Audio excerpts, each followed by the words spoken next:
நதிகள் இணைப்புங்கிறது நீண்ட நாளாக பேசிகிட்டு இருக்கிற ஒரு விஷயம்.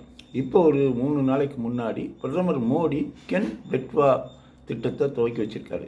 இந்த இரண்டுமே யமுனை நதியுடைய கிளை நதிகள் தான்.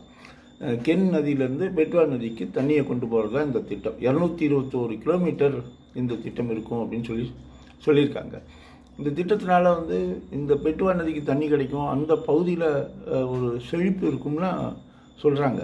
ஆனால் என்ன பிரச்சனை, பொதுவாகவே நதிநீர் இணைப்பு திட்டத்தில் இந்த சுற்றுச்சூழல் சார்ந்த பிரச்சனைகளை பற்றி நிறைய எழுப்போம். அப்போ அந்த வளர்ச்சியும் சுற்றுச்சூழலும் எப்படி போகணும் அப்படிங்கிற கேள்வி இங்கேயும் வருது. ஏன்னா இப்போ 23 லட்சம் மரங்களை வெட்டுவாங்க அப்படின்னு சொல்கிறாங்க இதற்காக.